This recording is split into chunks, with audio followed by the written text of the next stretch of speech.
그리스도인의 재정 원칙 가운데 이제 거의 막바지에 왔습니다. 이번 섹션은 한번 내용을 보니까 두 번에 해야 될지 한 번에 끝날지 모르겠지만 아마 두 번 할 것 같습니다. 빚을 해결하라.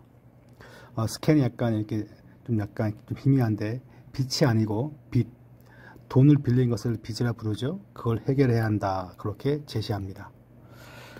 그 다음 페이지 가시면 이제 서구 사회 문제를 얘기하고 있어요. 서구 사회가 신용 사회인데 신용 사회가 이제 말이 좋아 신용 사회지 빚잔치다. 너무 빚이 많다. 그것을 지적합니다.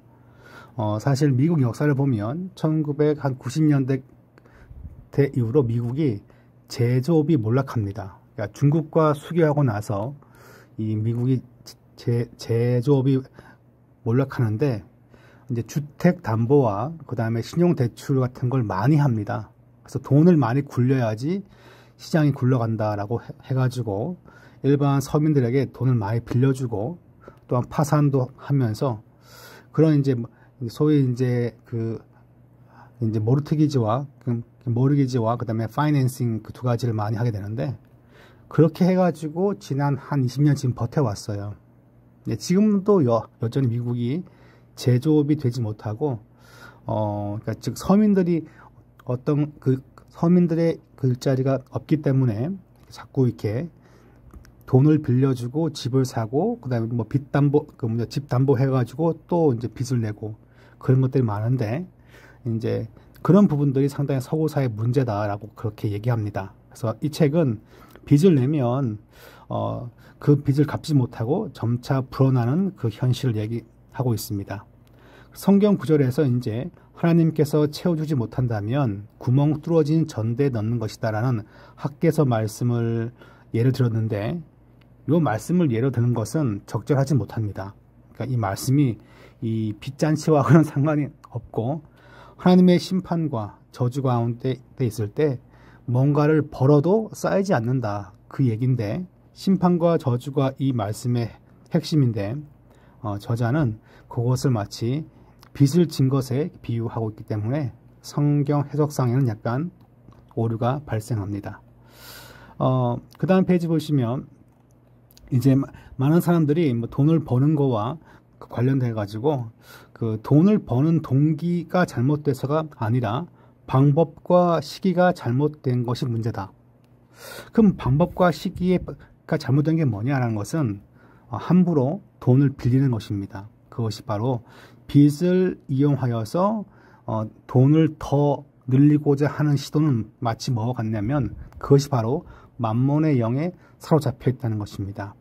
극단적으로 얘기해서 빚을 많이 내서 뭐 아파트를 구매하고 땅을 구매하고 부동산에 투자한다면 그건 역시 만몬의 영에 사로잡혀 있는 거죠. 이게 좋은 아파트라고 투자 좀 해보라고. 그런 건 역시 만몬의 영에 사로잡혀 있는 것이라고 극단적으로 저자는 얘기합니다. 뭐 가령 이제 지금 저희들은 다 이제 교회 성도들이니까 교회 건축과 관련해서 잠깐 얘기를 해보자면 그런 얘기가 있어요. 교회가 건축을 시작할 때 적어도 소요되는 경비의 절반 이상은 갖고 있어야 한다. 뭐 그런 말이 있어요. 그러니까 필요한 재정이 만약에 10억이 든다고 하면 적어도 한 6억 정도는 갖고 있어야 된다는 거죠.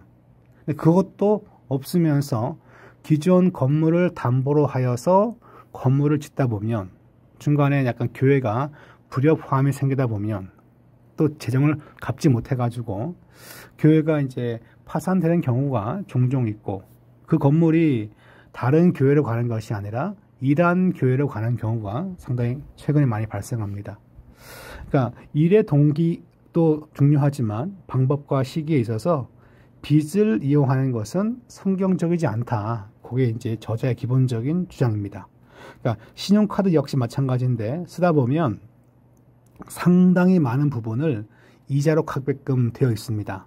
뭐 저 같은 경우에 뭐 할부로 하지 않고 전부 다 그냥 일시불로 하기 때문에 이자가 발생하지 않는데 할부로 끊는 것은 결국 이자를 발생시키는 거죠.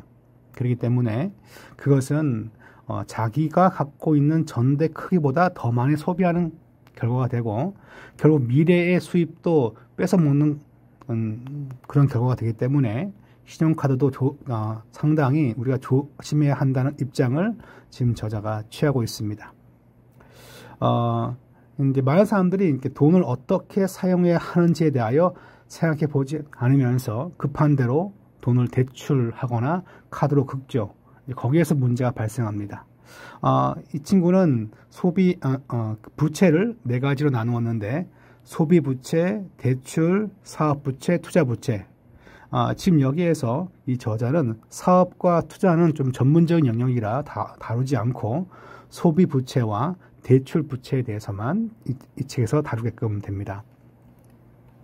그 다음 페이지 보시면 모든 빚이 다 잘못된 것인가 라고 누군가가 질문을 할 수 있겠죠. 그렇지만 모든 빚이 다 잘못된 건 아닐 것입니다. 다만 지혜롭지 못하게 돈을 집행하다 보면 그것이 우리가 돈에게 쫓기게 되고 그러면서 믿음도 떨어지게 되고 또 하나님의 은혜의 삶을 누리지 못하는 결말을 맞이할 수도 있습니다. 그래서 이 책에서는 특별히 이 가정 부채와 그 다음에 대출 부채에 대해서 다루게끔 됩니다. 이제 이 친구는 이제 학개서 말씀을 통하여 가지고 그 전대에 나 있는 구멍이 바로 사람들이 지불해야 할 이자다라고 이제 이렇게 설명하는데 물론 틀린 말은 아니에요. 그냥 이럴 수도 있죠. 근데 이거 말고도 뭐 갑자기 자녀가 아프거나 또한 집이 뭐 망가졌거나 뭐 고쳐야 되거나 그런 경우에는 또 갑자기 돈이 지불되는 경우가 있겠죠. 그런 것도 전대에 난 구멍이 들 텐데 이자만 그렇게 설명할 수 있을까? 좀 약간 좀 아쉬운 부분이라 생각되어집니다. 그 다음 페이지 보시면 이제 뭐 계속 이제 어떤 예를 들고 있는 거예요. 그러니까 총 비용이 얼마인데 이자와 대출을 따지면 2배, 3배 더 많다는 거예요. 그 금액이. 근데 과연 그렇게 하는 게 맞냐는 거죠. 흔히 미국에서는 집을 살 때 보통 집 렌트비가 한 달에 한 50만 원쯤 되면, 근데 월세죠. 100만 원을 매달 내면 그런 식으로 해가지고 한 30년 갚으면 그 집은 내 집이 되는 거예요. 그러니까 매달 렌트비 어차피 나가니까 거기다가 조금 더 내서 30년 채우면 내 거다라고 하는데 과연 그게 돈을 아끼는 거냐 뭐 그런 얘기를 합니다. 그런 방식에 대하여 저자는 상당히 싫어하는 태도를 취하고 있는데 문제는 이거죠. 부모가 빚을 지는 것을 보면서 동일한 길로 자녀들이 그런 길로 접어들고 늙어서도 똑같은 버릇을 못 버리는 거예요. 이제 이런 부분이 지금 저자가 얘기하고 있는 상당히 좋지 못한 어떤 영적으로 보면 내 능력을 벗어난 것을 내가 쓰려고 하기 때문에 영적으로 교만한 어떤 재정 지출 습관이 내 자녀에게도 전수될 수 있다는 것을 이렇게 경고하고 있습니다. 지금 저자는 성경에서 특별히 이제 이자에 대한 걸 얘기하면서 이자의 뜻 가운데 꾀다라는 게 있다는 거죠. 그래서 창세기 3장 13절에 보시면 이제 여인이 뱀이 나를 꾀물어오라고 나와 있는데 그것이 바로 속이다, 꾀다. 그리고 다른 뜻 가운데 이 꾀다란 말에 이자를 받고 빌려주다라는 뜻이 있다는 거예요. 즉 뭐냐니까 이자라는 것은 상대방한테 정당한 대가를 요구하는 것이 아니라 날 넘어지게 만드는 함정 같은 거라는 거죠. 그러니까 성도가 이렇게 돈으로부터 자유하고 하나님 주시는 그 자유함 가운데 믿음 생활을 하려고 해도 이자가 나를 마치 하와를 깬 것처럼 성도를 깬다면 누가 이제 이런 형편 가운데 신앙생활을 잘 할 수 있을까요? 네, 그 얘기를 지금 다루고 있습니다. 그 다음 페이지 보시면 하와 자신은 물론이고 이 땅 위에 그 어떤 사람도 속임수와 그 꼬임으로 그녀의 진 빚의 이자를 갚을 수 없다는 거죠. 그러니까 이자는 상당히 성도를 넘어지게 만듭니다. 제가 처음 담임 목사가 되었을 때도 교회에 약간 빚이 있어가지고 한 100만 원 정도 매달 이자가 나왔어요. 물론 그때 당시에는 좀 이자가 좀 쌌는데 항상 제 마음 가운데는 이걸 빨리 갚아야겠다 그런 마음 먹은 다음에 한 몇 년 만에 그 모든 것을 다 교회가 대출받은 것을 다 갚았는데 우린 빚이라는 단어를 쓰기 싫어하죠. 그러니까 빚을 쓰면 뭐 빚진 사람 혹은 뭐 빚쟁이 그런 말이 다 이제 연상되기 때문에 그런 건데, 그래서 우리 현대인들은 대출, 대출이라는 단어를 가지고 아주 우아하게 설명을 하려고 하지만 말이 대출이지 그냥 빚이죠, 빚. 빚쟁이가 있고 그다음에 빚진 자가 있는데 빚진 자가 되면 안 된다는 거죠. 그러니까 이제 이 저자가 하는 말은 속이다는 히브리어가 이자를 받고 돈을 빌려주다는 말과 같은 단어란 게 정말 흥미롭지 않은 거 아니에요. 우린 뭔가 돈이 없다가 갑자기 생기면 되게 마음에 여유가 생기죠. 한 달 정도 굶었던 한 가정이 어떻게 대출을 받고 그래가지고 한 100만 원 이렇게 받았다고 합시다. 첫날에 그 받은 기념으로 뭐 합니까? 아마 고기 파티를 벌이겠죠. 즐거우니까. 그렇지만 또 한 달, 두 달 지나면 이자가 더 쌓이고 그것을 갚지 못하는 경우가 발생하게끔 됩니다. 그러니까 이자라는 것은 상대방을 속인다는 뜻에 있다는 것을 기억할 필요가 있다 이고요. 앞에는 나 사인데 지금은 나 샥입니다. 그래서 뱀처럼 독이 든 이로 물다는 뜻이 있다는 거죠. 물리면 독이 퍼지니까 고통을 당하게끔 됩니다. 그 얘기를 말하고 있어요. 그래서 이제 독사에게 물다는 그 단어는 이자로 압박하다 혹은 고리 대금업을 하다라는 뜻이 있다는 거죠. 그래서 이제 이스라엘 백성은 형제에게 돈을 빌려주면서 이자를 받지 않는 것이 원칙인 것입니다. 그를 넘어지게 만드니까 이자가, 그러니까 원금만 시간 되는 대로 갚는 것이 이제 고대 이제 특별히 구약 시대의 풍습이었음을 보여주고 있습니다. 만몬의 영이 사람들로 하여금 빚에 의존하면서 수입의 큰 부분을 이자로 지불하는 삶을 사도록 속이고 있음을 보게 된다. 그래서 빚을 진다는 것은, 대출한다는 것은 기본적인 성경 원리와 약간 대치된다는 것을 기억할 필요가 있습니다. 그 다음 페이지 보시면 주님께서 성전에서 화를 내시면서 그 환전상들을 내어쫓고 장사치들을 내어쫓습니다. 그런데 지금 여기서는 이제 이 만몬의 영을 내쫓았다 이렇게 표현했는데 정확한 표현은 만몬의 영에 아니면 혹은 만몬의 지배를 받는 자들을 쫓아낸 거죠. 그러니까 벌을 누가 받습니까? 만몬의 영이 받습니까? 아니면 이 만몬을 쫓아간 자들이 벌을 받는 건가요? 그러니까 지옥은 그러면 마귀만 갑니까? 그러니까 믿지 않는 자도 가는 거죠.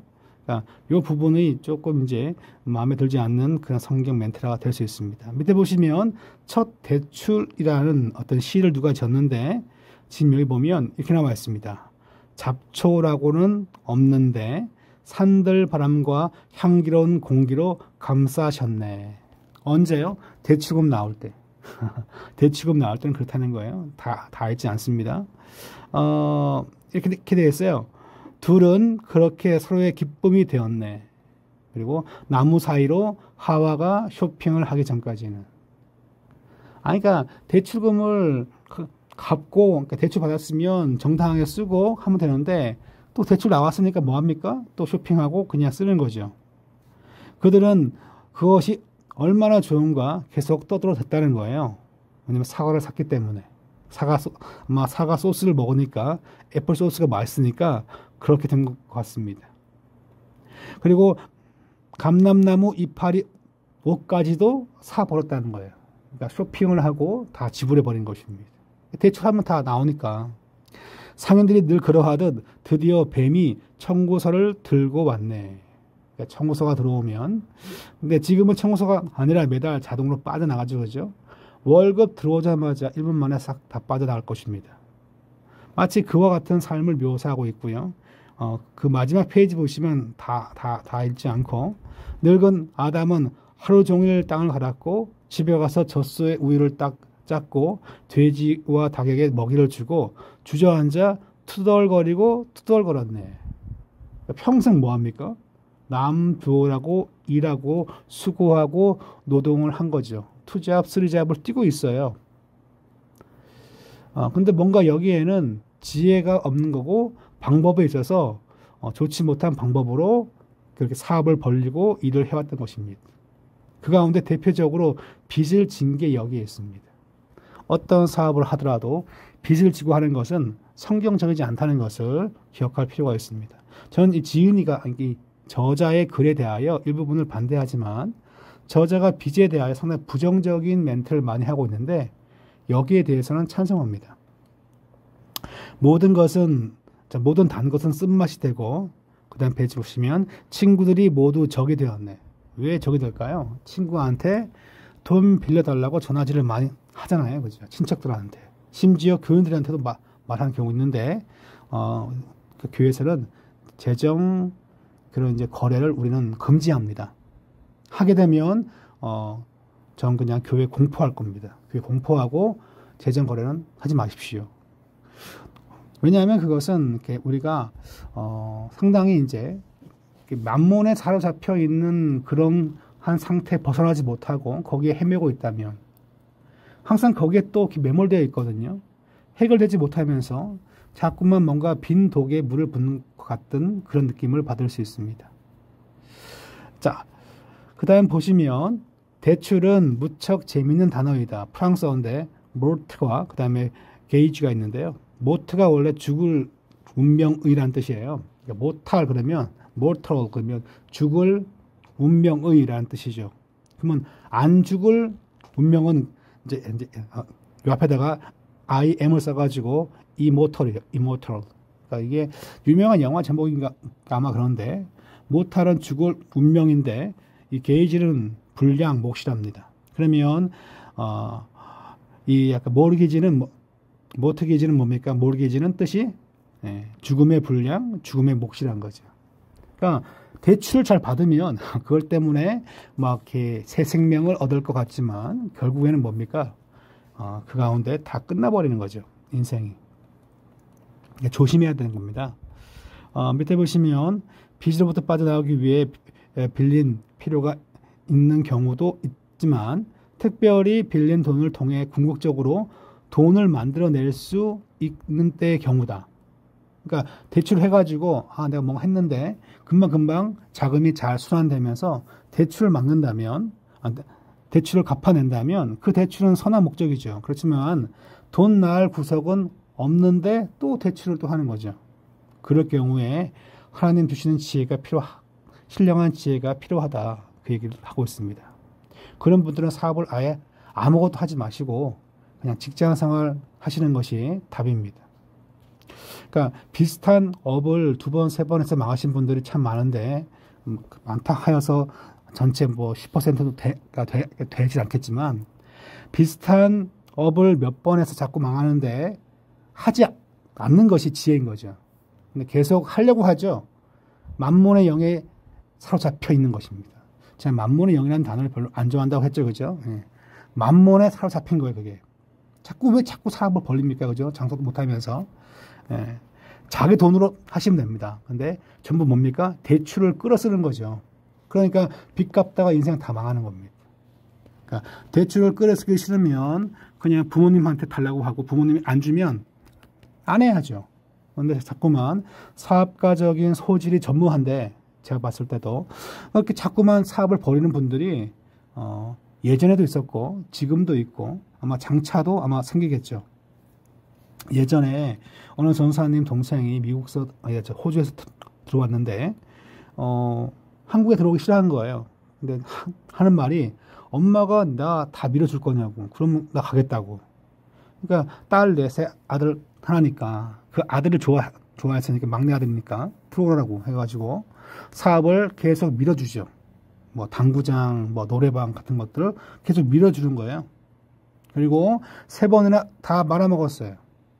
기본 자금이 어머니가 한 5억쯤 있었는데 지금 5억이 아니라 한 20년 전 5억이에요.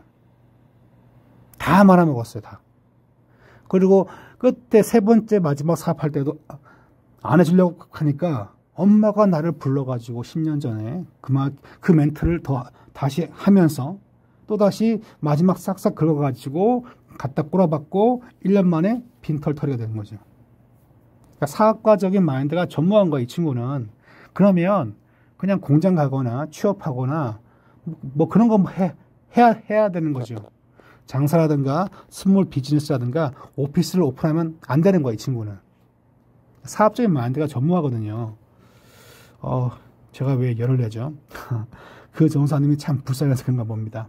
하여튼 그 얘기가 여기 좀 나와 있고, 특별히 빚잔치로 사업하는 거에 대하여 경고의 말씀이, 경고의 글이 계속 나와 있습니다. 그래서 흔히 이제 모르티게이지가 대출이고, 파이낸싱은 돈을 큰 단위로 이렇게 막 굴리는 거예요. 그러니까 이 사람들은, 미국 사람들은 우리가 기발한 걸 발견했다고 했지만, 파이낸싱은 소위 돈으로 돌려막기 하는 거예요. 큰 업체들이. 그러니까 적어도 10년을 버티겠죠, 그죠? 어떻게 버티냐? 그러니까 미국서 내가 돈을 다 줄게 라고 하면서 돈을 많이 해외에 갖다 파는 거죠. 그러면서 미국에 있는 기업이 계속 유지하는 거죠. 그것이 10년쯤 되면 돈이 이제 청구가 막 돌아오는 거예요. 그 달러가. 그러다 보면 전체 달러가 이제 하락되기도 하죠. 그러면 지금처럼 무역 장벽을 펼쳐가지고 돈을 더 많이 벌려고 하죠. 그러면 또 미국 내에 있는 또 서민들이 물가가 또 상승하니까 살기가 좀 어려워지겠죠. 그럼 돈이 또 많이 풀렸어요. 많이 풀렸으니까 많이 풀린 돈 가지고 해외에 뿌린 돈을 또 다시 그냥 갚아내는 거죠. 돈의 가치는 뭡니까? 하락했죠. 저도 잘 모르는 파이낸싱을 지금 얘기하고 있는데, 이게 이제 정부나 개인이나 빚잔치로 하다 보면 겉은 멋있지만 망한다는 거예요. 예, 제가 경제학자가 아니기 때문에 제 말은 저도 잘 모르겠습니다만은 하여튼 그렇습니다. 이 맨 끝 페이지죠. 이렇게 나와 있습니다. 왜 대부분의 사람들은 이렇게 빚잔치를 하지 않고 성실하게 사는 것을 택하지 않는가라고 했을 때, 그렇게 성실하게 하는 것을 추구하지 않는 겁니다. 안 하고 그냥 이 시대의 방법대로 사는 것을 추구하는 거죠. 그리고 이 저자는 지식이 없어 망한다는 거예요. 그게 뭐냐? 이자의 능력이 이렇게 센데, 그러니까 진짜 우리가 돈을 모으자면 이 표에서 보듯이 천천히 어릴 때 차근차근 잘 모았으면 빚이 많이 모아졌겠죠. 아니, 돈이 많이 모아졌겠죠. 그렇지만 늦그맣게 돈을 막 돌리다 보면 결국에는 빚잔치로 인생은 망한다. 뭐 그런 얘기입니다. 그러니까 우리가 항상 특별히 성도의 재정생활 가운데 중요한 것이 빚을 지지 않고 빨리 갚는 것이 지혜라는 것을 이번 섹션에서 짧게 다루게끔 되었습니다.